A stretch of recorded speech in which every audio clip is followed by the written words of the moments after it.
They said it like a dare. If you don't like her rude jokes, just pay and leave. No one's forcing you. I smiled. Thanks for the option. I stood up, dropped cash for my plate, walked out without a single word. Their laughter trailed me like cheap perfume. But it stopped when they realized I'd paid for mine only. By sunset, her engagement ring wasn't on her finger anymore. It was back in the store, sitting under cold glass. Waiting. My name is Elena Brooks. And if you think this is just about a dinner gone wrong, stay tuned. What happens when love turns into performance and respect isn't on the guest list? It started with that dinner. The one I paid for.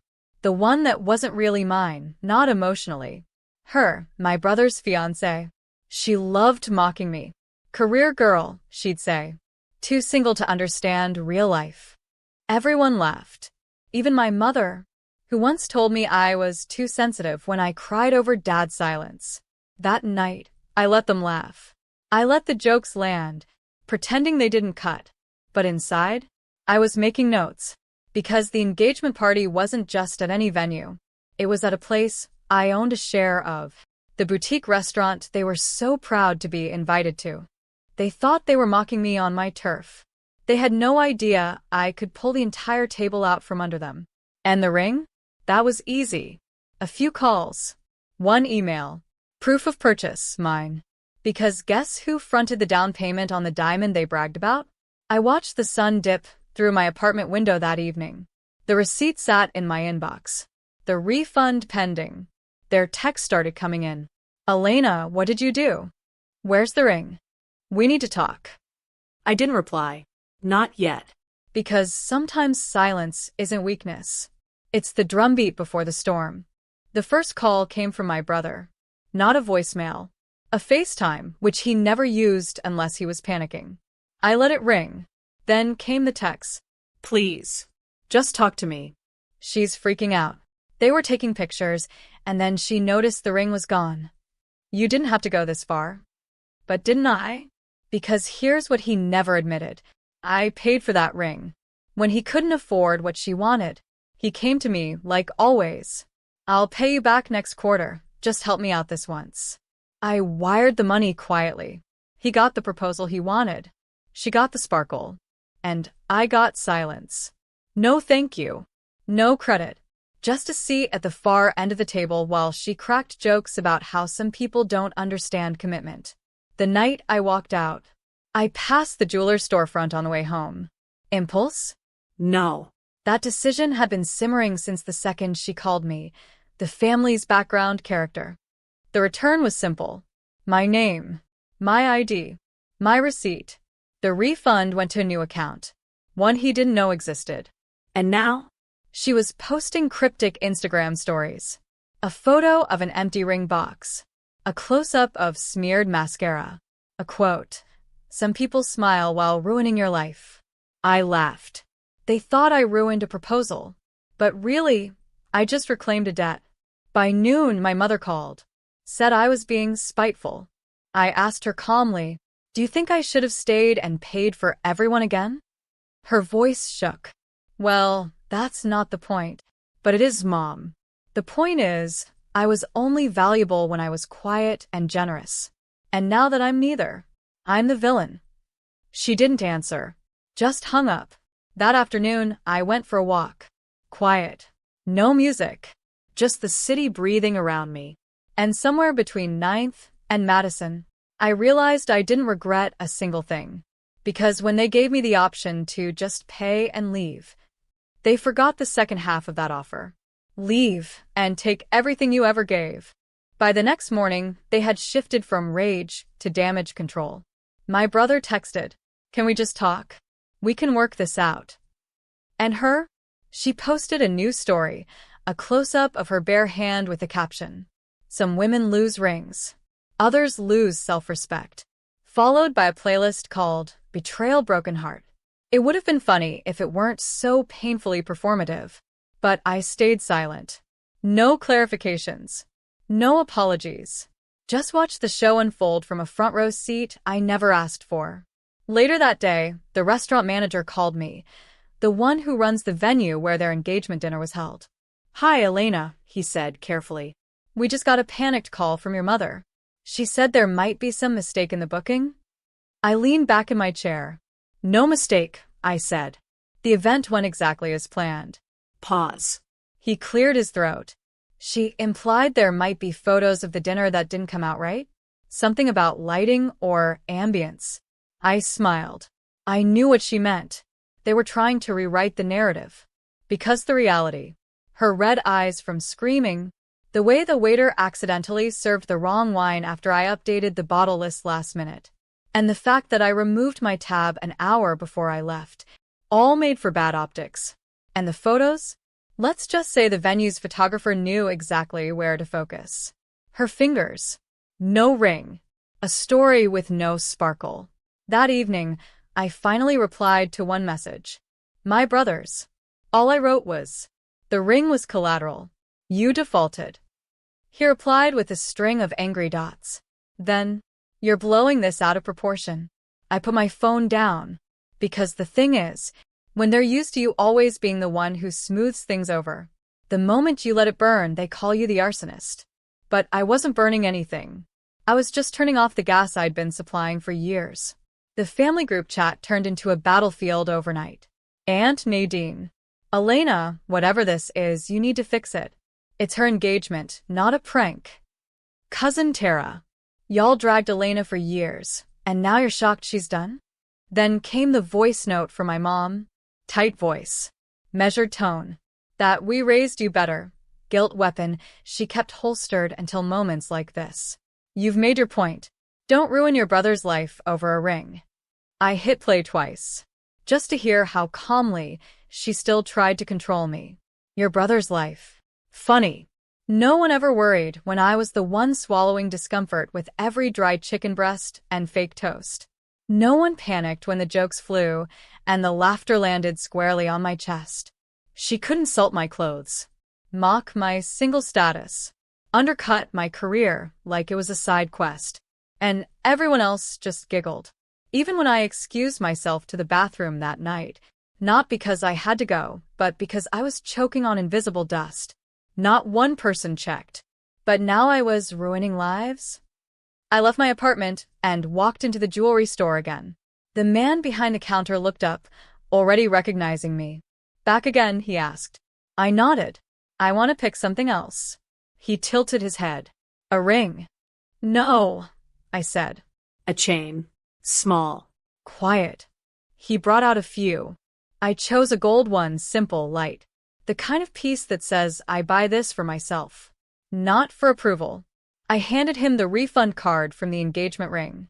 I'd like to pay with this. He smiled. Cold. I shrugged. No. Correct. That evening, I wore the chain and went to a local poetry reading. Alone. Hair tied back. Piece stitched into every step I took. And when my phone buzzed with another call from my brother, I turned it off. Because they taught me how to pay. Now they were learning how I leave. They tried to salvage the story. She posted a photo, hand turned just enough to hide the missing ring, captioned, It's not about the diamond. It's about the love. But her face? Tight smile. Eyes that didn't shine. Then came the blog post from her best friend. Yes, a blog post. What happens when a jealous sibling sabotages your future? It was cute, really. A fictional retelling of the dinner, dressed in soft lighting and emotional manipulation. She wrote that I'd stormed out screaming, that I'd thrown a napkin, that I'd been bitter ever since they got engaged. All while completely ignoring the one fact that unraveled it all. The ring wasn't hers. And worse, they knew it. Every last one of them. But rewriting history was easier than facing the mirror. So, I wrote my own version. Not on a blog. Not in a group chat. I sent a simple email to her brand's business sponsor, the one whose logo sat proudly under all her candle packaging. Subject line. Financial disclosure discrepancy. Former funder speaking. I attached the invoice. The payment trail. The refund log. No commentary. Just facts. By the next day, her collaboration page was blank. By the next week, her online shop quietly closed. And me? I wasn't done. I made one final change. The restaurant, the one I co-owned? I requested the private video footage from that night. Not to post. Not to expose. Just to keep. In case anyone else ever tried to lie about what happened. The best part? At minute 43, the camera catches her twisting the ring on her finger, frowning slightly, whispering to my brother, "Are you sure she knows you'll pay her back?" He didn't answer, because deep down they all knew this wasn't a sudden explosion. It was a debt that had been accumulating quietly with interest, and the repayment had just begun. The engagement officially broke on a Wednesday. No big announcement, just a quiet change in relationship status, and the sudden disappearance of every post that ever said forever. No one said my name, but I could feel it in the air, like static, like smoke from a fire they swore never started. My brother stopped calling, stopped texting, but one night I saw him, standing outside my building, hands in his pockets, looking like a boy who'd finally realized that silence has a price. I didn't invite him up. He just stood there, and after a minute, he said softly, "I know you think I used you." I raised an eyebrow. "Think?" He sighed. "I was just trying to make her happy. And I was just trying to keep the family from falling apart," I replied. "But we can't keep bleeding for people who bring knives to the table." He nodded. Didn't argue. Then he handed me a small envelope. Inside, A check. half the cost of the ring. "It's what I could pull together," he said. "I know it doesn't fix it, but—" It doesn't, I said. "But it's a start." He turned to go, but paused. "You scared them, you know." I smiled. I wasn't trying to scare anyone. I was just done being quiet. He left, and I stood in the hallway holding that envelope, not because I needed the money, but because it finally felt like someone saw the wreckage they helped cause. That night, I opened a new doc on my laptop. Title: How to Leave Without Losing Yourself. It wasn't a blog. Not yet. But it was something, a blueprint for every woman who's ever been told to just pay and leave. Because next time, they'd leave too, only lighter, freer, and with their spine intact. By Friday, the engagement was on life support. Whispers started leaking into places she couldn't delete. Vendors ghosted her. A joint photo shoot was canceled, not because of scheduling, but because the photographer didn't want drama on set. My brother finally texted, "Is this really worth it to you?" I stared at the screen, because that word, worth, felt heavier coming from him. I thought about all the things I paid for over the years. Not just the ring, but the rides, the rent spots he couldn't cover this month. The quiet Uber rides I took alone after family dinners just to cry in peace. He knew the cost. He just never expected me to send the invoice. So I replied with a single sentence. "Ask yourself why I didn't blink when I took it all back." He didn't respond. But the silence this time? It didn't feel like victory. It felt like a line being drawn for the first time in years. That night I went out. Not to distract myself. To celebrate. A gallery opening. My friend had a piece on display, a single portrait titled The Uninvited. It showed a woman at a long table. Empty plate, full glass, eyes that saw everything. I stood in front of it for a while. She looked like me. Not in the literal sense, but in the way she existed. Present but erased. Generous, but excluded. Until she stood. Until she left. And took everything with her. At the end of the event, the artist hugged me. "I didn't say your name. But you were the inspiration," she whispered. And I knew. For once, I wasn't background. I was the story. I walked home, heels clicking on wet pavement, necklight catching the chain I bought with the refund. Not loud. Not flashy. Just mine. I mailed the check to my savings account. Not to touch it. To remember. Because every time I'd emptied my pockets for family, they told me it was love. And every time I asked for respect in return, they told me I was being dramatic. But now? The silence didn't hurt. It healed. Weeks passed. Her candle business never reopened. My mother unfollowed me on everything. Dad sent one-word texts. "Okay, fine, heard." And my brother faded. But none of it felt like a loss. Because I had finally stopped asking to be included in rooms I paid for but wasn't welcome in. One afternoon, I went back to the gallery. The portrait the uninvited had sold.